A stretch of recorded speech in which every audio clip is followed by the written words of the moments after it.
할렐루야.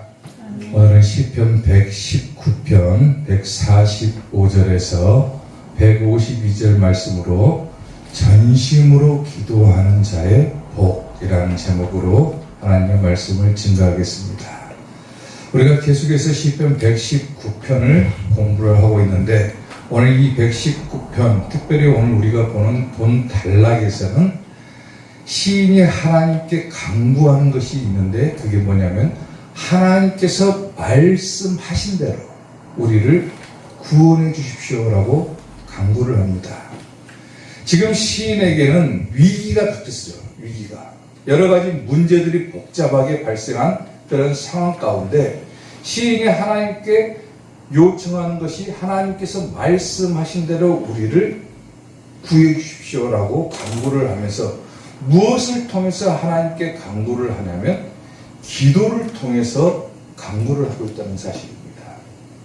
그러니까 기도를 하면서 하나님, 지금 우리에게 위기 상황이 닥쳤는데 이 모든 상황들을 극복할 수 있도록 하나님께서 구해 주십시오라고 요청을 하는 거예요.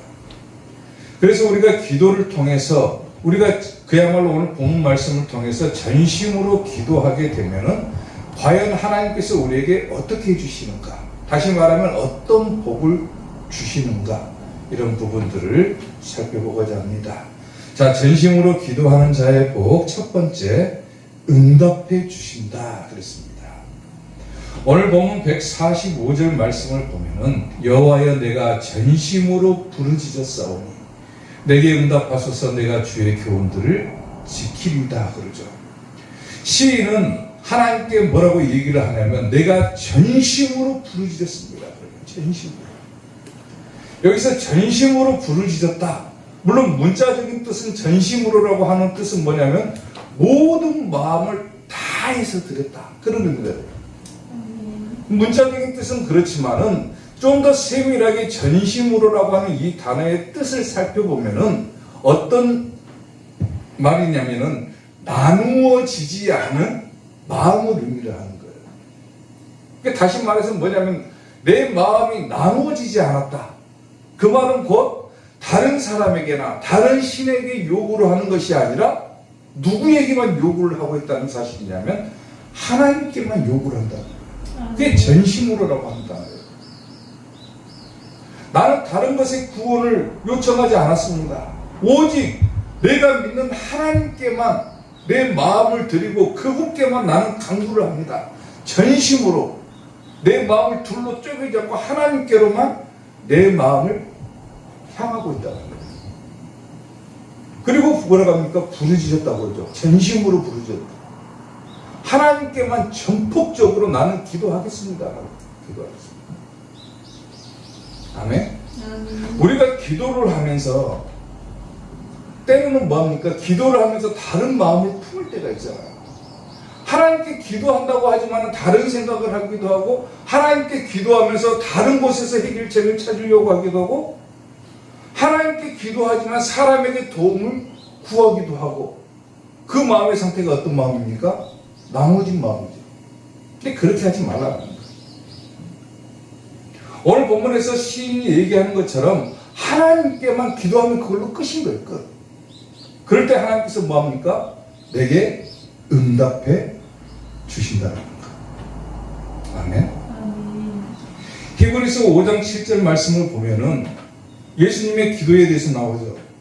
그는 육체에 계실 때에 자기를 죽음에서 능히 구원하실 이에게 심한 통곡과 눈물로 간구와 소원을 올렸고 그의 경건하심으로 말미암아 뭘 얻었다 합니까? 들으심을 얻었다. 이게 뭐예요? 응답받았다 그거죠. 응답. 다른 것에 기도하는 것이 아니라, 마음이 둘로 쪼개져서 기도하는 것이 아니라 전심으로 기도했다. 나는 하나님만 바라보고 기도했다. 그럴 때 오늘 여러분들에게도 뭐가 주어지냐면은 응답의 복이 주어지게 된다. 아멘. 아멘. 에레미야 29장 13절을 보게 되면은 너희가 온 마음, 그게 뭐예요? 전심으로죠. 전심으로. 너희가 온 마음으로 나를 구하면 나를 찾을 것이고 나를 만날 것이다. 하나님께로만 마음을 향하고 기도해라. 어떤 위기 상황이 발생하고 어떤 어려운 문제가 닥치면은 마음을 둘러 쪼개지 말고 마음을 하나로 모으고 누구에게로? 하나님께로. 그러면 하나님을 찾게 되고 만나고, 그러면 그게 바로 응답의 복이라는 거예요. 성경을 지금 우리가 아무나 다 읽을 수 있잖아요. 이 성경이 원래는 라틴어하고 헬라어로만 되어 있던 책입니다. 그래서 아무나 볼 수가 있었던 책이 아니죠.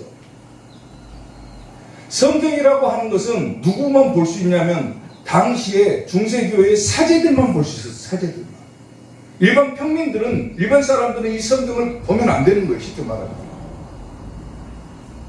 근데 윌리엄 텐데일이라고 하는 사람이 성경을 번역하는데 큰 공을 세우게 되는데, 이 사람이 성경을 영어로 번역을 합니다. 영어로. 라틴어하고 헬라어로 된 성경을 갖다가 영어로 번역을 해가지고 사제뿐만 아니라 모든 사람들이 성경을 다 볼 수 있도록 번역을 해요. 이게 뭐가 되냐면은 그 당시에는 죄가 된 거예요. 죄가. 하나님의 신성한 말씀을 갖다가 모든 사람이 볼 수 있게 만들었다. 이게 지금으로 보면은 문제냐 그러겠지만 당시에는 큰 죄가 된 거예요. 죄가. 사제들만 볼 수 있는 성경의 특권을 갖다가 일반 사람들에게 나눠줘 버렸다 그거죠. 성경을 번역해가지고 그 사건으로 인해서 이 사람이 체포가 됩니다. 그리고 2년 동안 감옥에서 옥살이를 해요. 왜 함부로 성경을 번역했냐 그거예요. 왜 모든 사람이 성경을 읽을 수 있도록 했냐 그거죠. 제목이 그거예요. 제목이. 그리고 심지어는 옥살이를 치는 다음에 이 사람을 장대에다가 묶어가지고 높이 매단 다음에 불을 질러가지고 화형을 시켜버립니다. 불태워서 죽여버려요. 그만큼 큰 죄라는 거예요. 당시에는. 이런 성경 번역학자들이 없었다면 지금 우리는 성경을 볼 수가 없죠. 볼 수가 없어요. 사제들이 성경을 보고 자기 마음대로 해석을 하고 자기 마음대로 그냥 전해버려도 그냥 듣는 사람 입장에서는 틀린 것도 그냥 다 들어야 돼요. 근데 지금 누구나 성경을 다 읽을 수 있잖아요. 이 윌리엄 텐데일이 화형으로 순교를 당하면서 마지막으로 하나님께 드렸던 기도가 있는데 그게 뭐냐면은 주여 왕의 눈을 열어주십시오라는 기도를 드립니다. 무지해서 사람들이 이것이 마치 자기들이 가지고 있는 특권처럼 누리지만은 그들이 아직 눈을 열지 못했기 때문에, 영안이 열리지 않았기 때문에 이걸 죄라고 규정하고 자기가 죽임을 당한다는 거예요. 이 사람이 순교를 당한 후 훗날 1611년도에 이 성경이 마침내 인정을 받습니다. 그리고 번역을 해요. 번역이 영어로. 그리고 지금까지도 그 번역본이 쭉 내려와가지고 성경 가운데서도 우리가 지금 성경이 여러 권 있잖아요. 무슨 뭐 영어 NIV니 뭐 NSV니 여러 가지 성경 번역본이 있는데 이 사람이 번역한 성경을 갖다가 지금 신학자들, 목회자들 그리고 성도들까지도 최고의 권위 있는 성경으로 쳐줍니다. 그 성경이 바로 들어보셨는지 모르겠지만은 킹 제임스 성경이에요. 온 마음으로 모든 사람이 성경을 볼 수 있게 하겠다. 하나님의 말씀을 모든 성도들이 볼 수 있게끔 하겠다. 라틴하고 헬라어로 돼가지고 아무도 볼 수 없고 읽을 수도 없는 그런 성경, 하나님의 말씀을 모든 사람들이 다 하나님의 말씀을 할 수 있도록 하겠다. 전심으로 하나님께 기도하고 했던 결과가 바로 이 위대한 성경을 번역했던 거예요. 사랑하는 성도 여러분, 기도를 할 때 우리가 하나님 앞에 기도를 할 때는 다른 마음으로 기도를 하는 것이 아니라 전심으로 기도하는 겁니다. 아멘? 전심으로 기도하는 게 뭐라겠어요? 마음이 나눠지지 않는 것.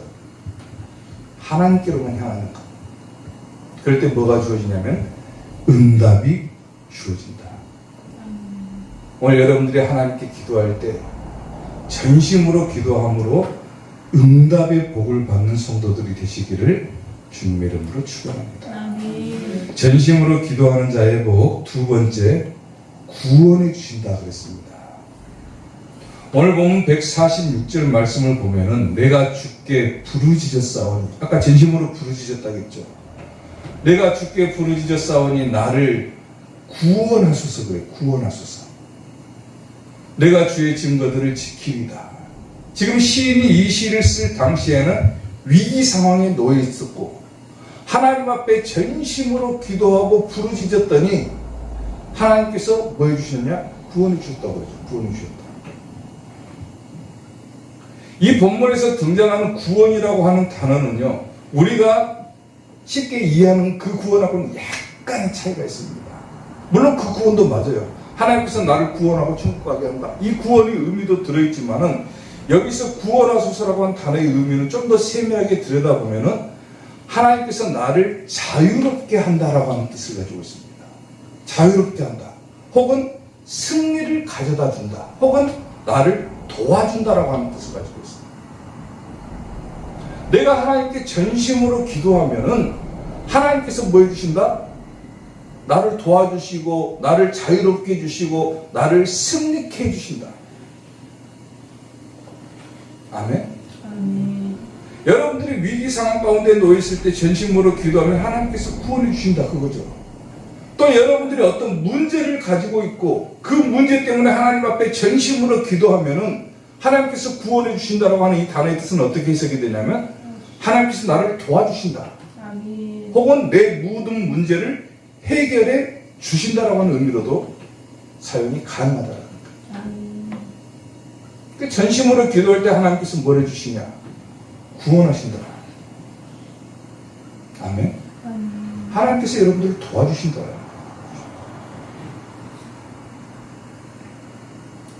근본적인 문제부터 살펴보자면은, 자, 여러분들이 죄를 지었어요. 죄를 지으면 갈 수가 없는 곳이 어디입니까? 천국은 못 가죠. 천국은 못 가요. 아무리 자기가 똑똑하고 잘나도 죄를 지은 사람은 천국에 갈 수 없는 것이 하나님의 법입니다. 근데 하나님께서 우리를 구원하시기 위해서, 우리를 천국 가게 하기 위해서, 우리를 천국 갈 수 있도록 그 모든 문제를 해결하기 위해서 하나님께서 선택하신 방법이 뭡니까? 인간의 몸을 입고 이 땅에 오셔가지고 우리의 모든 죄의 문제를 해결해 주셨죠. 아들을 낳으리니 이름을 예수라 하라. 이는 그가 자기 백성을 그들의 죄에서 구원할 것이다. 예수님을 통해서 우리의 모든 죄를 해결해 주시고 해결해 주시고. 아멘.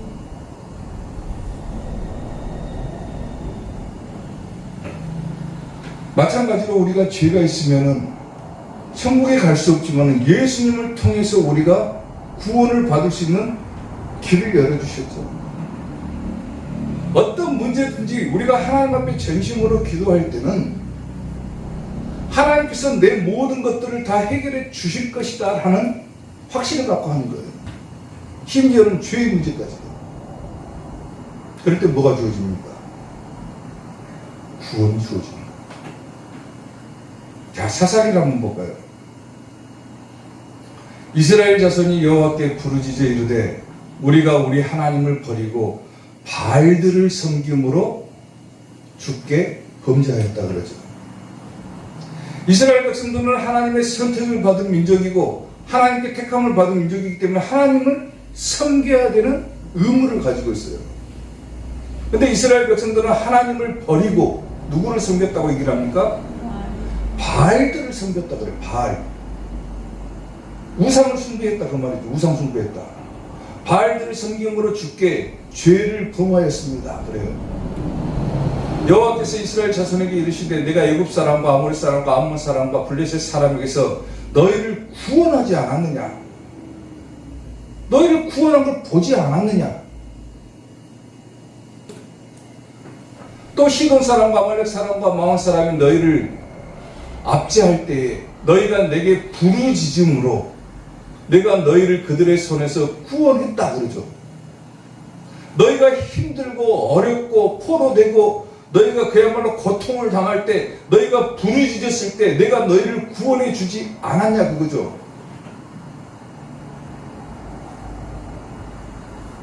너희가 나를 버리고 다른 신들을 섬기니 그러므로 내가 다시는 너희를 구원하지 않을 것이다. 이게 뭐예요? 하나님을 섬겨야 돼요.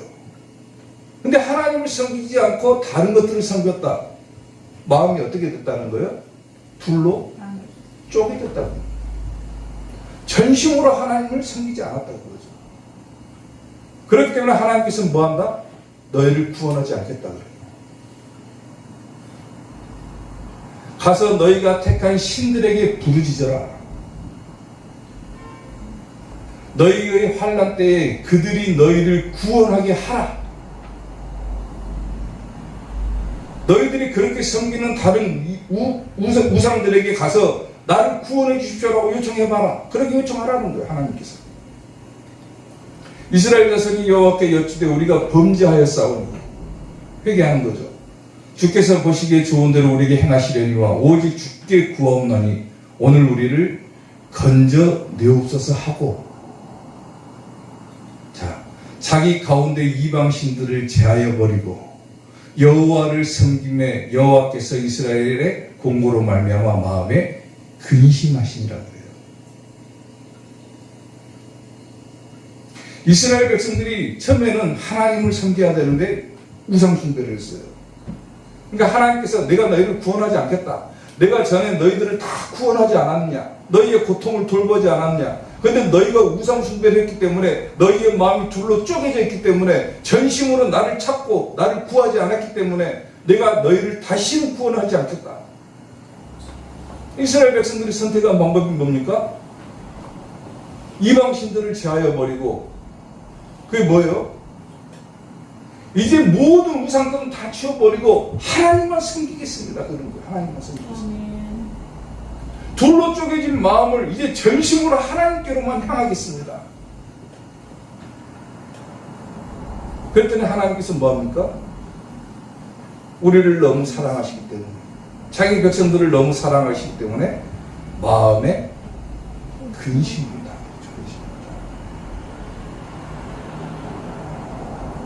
죄의 문제도 마찬가지잖아요. 너희가 선악을 알게 하는 나무의 열매는 먹지 말아라. 죄짓지 말라는 거죠. 근데 죄를 지었단 말이에요. 천국 갈 수가 없어요. 근데 천국에 가지 못하기 때문에 너무 고통스러운 지옥에 가야 되니까 하나님께 부르짖을 수밖에 없는 거예요. 근데 하나님께서는 또 어떻게 합니까? 해결해 주시잖아요. 예수님을 통해서 해결해 주시고, 우리의 마음을 둘로 쪼개져 있는 마음을 하나로 하나님께로만 향할 때 하나님은 다시금 우리에게 뭘 가져다 줍니까? 구원의 복을 가져다 주시는 거예요. 다시 말하면 모든 문제를 해결해 주시는 복을 가져다 준다.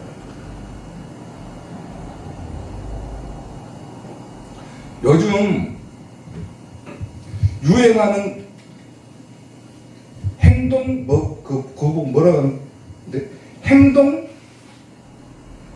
이게 행위에 대해서 나오는 단어 가운데 업스트림이라고 하는 단어가 있습니다. 업스트림.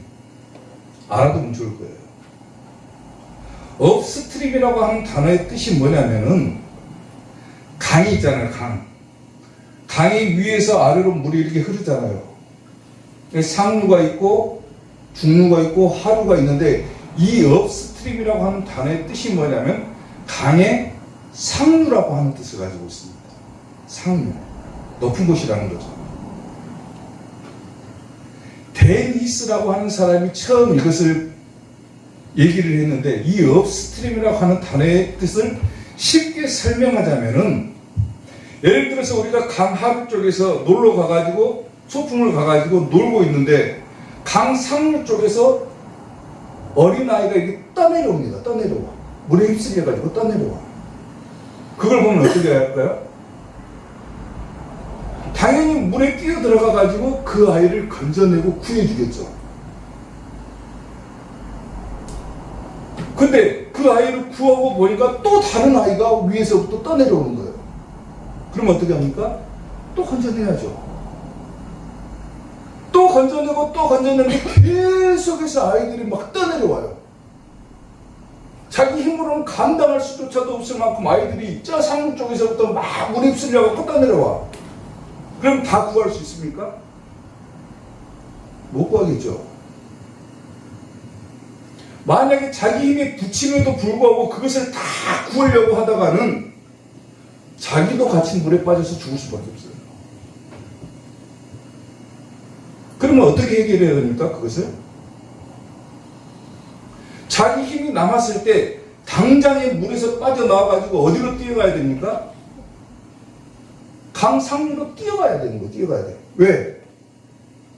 누군가가 분명히 애기들을 갖다가 물에다가 던져놓고 있기 때문에 계속해서 떠내려올 거 아니에요. 강 상류로 쫓아 올라가가지고 애기들을 물에다 던진 놈을 붙잡아야 되는 거예요. 그래야 그것이 멈추는 거 아닙니까? 그걸 가지고 뭐라고 하냐면 업스트림이라고 하는 거예요. 근본적인 문제를 해결하는 거. 계속해서 문제가 발생을 합니다. 하나가 문제가 발생해요. 내 힘으로는 그것을 해결을 했어요. 자, 해결하고 나니까 또 다른 문제가 내려와. 또 해결합니다. 계속해서 문제가 생기고 문제가 생기고 문제가 생기니까 자기 힘으로는 도저히 어떻게 할 수가 없어요, 이제는. 그럼 뭘 해야 되는 거예요? 도대체 이 문제가 어디서부터 발생을 하는가? 왜 이런 고통이 계속해서 발생을 하는가? 왜 나에게만 이런 문제가 닥치는가? 이 모든 문제의 근원을 찾아가지고 그 근본적인 문제를 해결해야지만이 그 문제가 끝나는 거예요. 그 근본적인 문제를 해결하는 것을 갖다가 바로 업스트림이라고 하는 거예요. 그 행동 자체를. 내가 해결하고자 하는 의지를 갖는 거예요. 자, 사랑하는 성도 여러분. 우리가 전심으로 기도하게 되면 하나님께서 응답해 주시고, 전심으로 기도하면 하나님께서 구원해 주신다. 모든 문제를 해결해 주신다고 그랬죠. 내가 하나님을 믿는 자녀로 살고 있음에도 불구하고 뭔지 모르게 계속해서 내가 문제가 생기고 문제가 생기고 문제가 생겼다. 계속 고통이 그치지 않는다. 왜 내게만 이런 시련이 계속될까? 왜 내게만 이런 고통이 계속될까? 왜 내게만 이런 문제들이 계속해서 발생하는 것일까? 그 근본적인 문제가 어디가 있습니까? 그걸 찾으라는 거예요. 찾으라는 거예요. 행여나 내 마음이 둘로 나눠져 있지는 않은지, 내가 하나님을 전심으로 섬긴다고 하면서 행여나 다른 것에 기대고 살고 있지는 않은지, 말로는 내가 하나님을 섬깁니다, 하나님을 믿습니다 하면서 내 행동으로는 전혀 다른 행동을 하고 있지는 않은지, 그 근본적인 문제를 해결하시라는 거예요. 해결하는 거예요. 뭐 하라는 거예요? 업스트림 하라는 거예요. 업스트림.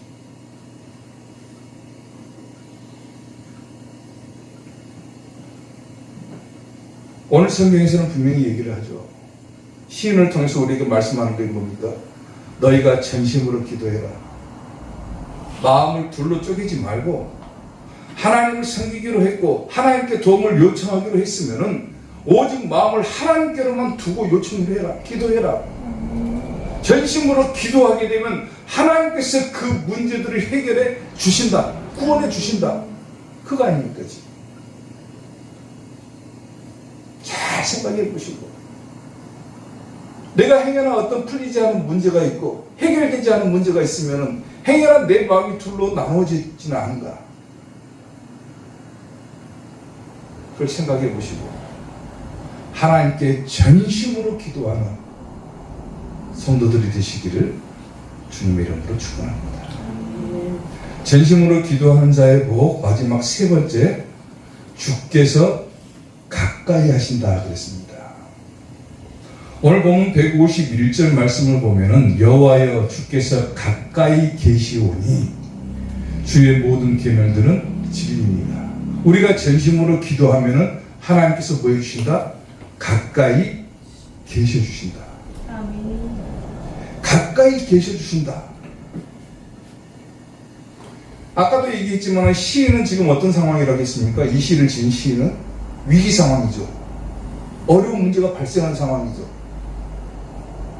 근데 다른 것도 아닌 하나님께서 나와 가까이 해주신다. 이것이 이 시를 지은 시인에게는 얼마나 큰 힘과 위로가 됐겠느냐 그거예요. 여러분들이 고통 가운데 있을 때, 어떤 문제가 해결되지 않은 그런 고통 가운데 있을 때 하나님이 나와 함께 하신다, 하나님이 나와 가까이 하신다라고 생각해 보세요. 어떤 마음이 들겠어요? 얼마나 그게 큰 힘과 위로가 되겠습니까? 그러니까 전심으로 기도할 때 하나님께서 가까이 계셔주신다라고 하는 의미는 뭐냐면 하나님께서 나를 지켜주시고 나를 보호해 주신다라고 하는 의미가 되는 거예요. 얼마나 든든하겠어요. 그게. 여호와여 주께서 가까이 계시오니 주의 모든 계명들, 계명들은 말씀이죠. 주의 모든 계명들은 진리입니다. 그래요. 진리입니다. 여기서 진리입니다라고 하는 뜻은 뭐냐면은 원래 의미는 분명하다, 참되다 그런 의미지만은 본문에서는 어떤 의미로 쓰이냐면 안정되다라고 하는 의미로 쓰입니다. 안정되다. 이 성경 해석을 잘해야 되는 거예요. 원래 진리다 그러면 참되다, 바르다 이런 뜻을 가지고 있죠. 근데 성경 오늘 본문에서는 무슨 뜻을 가지고 있냐면은 안정되다 그 말이에요. 안정되다. 위기 상황 가운데 있는 이 시인이 하나님께 도움을 요청하죠. 전심으로 기도하죠. 그러니까 하나님께서 가까이 계셔주신다, 지켜주시고 보호해주신다. 그러면 뭘 얻는다 그거예요? 안정된다 그 말이에요. 안정된다. 오늘 여러분들이 고통 가운데 있을 때, 어떤 문제 가운데 있을 때 하나님께 전심으로 기도하면 하나님께서 여러분들과 가까이 해주신다. 그럼 여러분들의 마음이 어떠냐? 평안해진다. 안정된다 그 말이에요. 안정된다. 그 단어의 뜻이에요. 진리입니다. 이 단어가.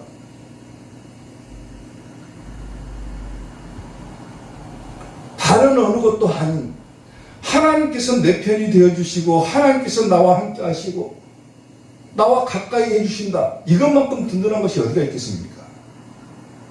그렇지 않아요? 그거 이상 좋은 복이 어디가 있냐 그거예요. 시편 73편 28절에서는 얘기를 합니다. 하나님께 가까이 함이 내게 뭐가 된다? 복이다. 그래, 복이다. 가까이 하는 것이 복이다. 내가 주 여호와를 나의 피난처로 삼아 주의 모든 행적을 전파하리다. 시편 145편 18절에서는 여호와께서는 자기에게 간구하는 모든 자, 곧 진실하게 간구하는 모든 자, 이게 뭐예요? 전심으로 기도하는 자. 오늘 본문으로 말하자면 전심으로 기도하는 모든 자에게 하나님께서 뭐 해주신다? 가까이 해주신다는 거예요. 가까이 해주신다. 여러분들이 마음을 둘로 쪼개지 않고 하나님께 전심으로 기도하면 하나님께서 여러분들과 가까이 해주신다. 모든 문제에 대해서 응답해 주시고 모든 고통을 해결해 주시고 하나님께서 지켜주시고 보호해 주신다. 그럴 때 여러분들의 삶은 어떻게 된다? 안정되게 된다. 안정되게. 아무리 자기가 불안정한 상황에 있더라도, 아무리 자기가 안 좋은 상황 가운데 있더라도 하나님께서 나와 가까이 해주신다라면은 안정된 상황으로 바뀌어버린다. 그러니까 하나님께 전심으로 기도하십시오. 아멘.